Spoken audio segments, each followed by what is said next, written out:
Okay, so today we're diving into a theory that's going to sound pretty wild. It totally flips our idea of reality upside down. What if the universe isn't just explained by math? What if it is math, literally? All right, let's just jump right in with the biggest question there is, right? What is reality? I mean, for thousands of years, this has been the ultimate puzzle for scientists, for philosophers, for everyone. Is this world that we see and touch the real deal? Or is there something else, something much deeper, happening behind the scenes? You know, the standard scientific view is pretty straightforward. It tells us reality is just mindless matter. It's all atoms and energy bumping into each other and following physical laws. But what if there's a completely different answer? What if reality isn't made of stuff at all? What if it's made of living mathematical thought?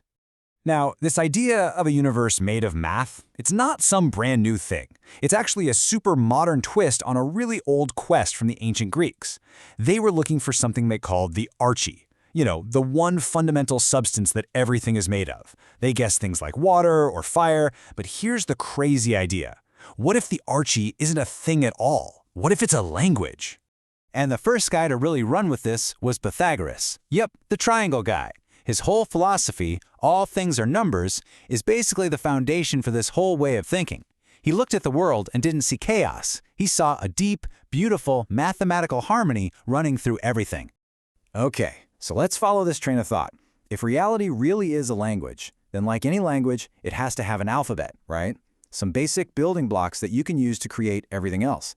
So the big question is, what are those fundamental letters of existence? Well, according to ontological mathematics, the answer is the sinusoidal wave. Just picture a perfect, smooth, repeating wave, like a sine or cosine wave from math class. The theory says these aren't just squiggles on a page. They're the most basic thoughts the universe can have. They're pure information, pure frequency, and they are the absolute building blocks of, well, everything. And this is the most important part to get. These waves aren't just a useful description or an abstract idea. The ontological part of the name means they are real. They exist. They are the actual stuff of reality. Think of them as the fabric of existence itself, carrying all the information in the universe. So, that chair you're sitting in right now? The light coming from the screen you're looking at? Even the very thoughts popping into your head as you listen to me? This theory says all of it, every single bit, is just a different, complex arrangement of these simple, fundamental waves. Okay, so if these waves are the alphabet, how do they combine to form the words, the sentences, the epic poems of reality? How do you get from a simple wave to something as complex as, say, a mind? Well, the answer is surprisingly elegant. It all comes down to how they combine, and specifically, it's all about symmetry. Let's take a photon, a particle of light. In this system, a photon isn't a tiny little ball zipping through space. No, it's a perfect mathematical creation. It's a cosine wave and a sine wave paired up, perfectly in sync, locked in a beautiful harmony. This perfect pairing is what the theory calls unbroken light. And get this, that unbroken light is the essence of pure mind. It's pretty amazing how it works. When you have that sine and cosine wave perfectly lined up, perfectly in phase, all their physical properties like mass or having a specific location, they just cancel each other out completely. And what are you left with? A photon. A massless, dimensionless packet of pure information. Something that, get this, exists outside of space and time. This is the realm of mind. It's not a physical place. It's an eternal, non-physical reality of pure frequency. A good way to think of it is like the universe's ultimate cloud server, or hard drive. A single point, a singularity, that holds all pure information and all pure reason. Okay, that's mind. But what about this? The solid, physical world we experience every day. If everything is just these perfect waves of light in mind, why does anything feel solid? Where does matter come from? And this is where it gets really brilliant. The theory says matter isn't a different thing from mind, it's just a different state of the same thing. And this is a huge deal, because it basically solves the age-old mind-body problem. They're not two separate things, they're just two sides of the same mathematical coin. Matter is what you get when you take that perfect symmetry of light and you break it. So check this out.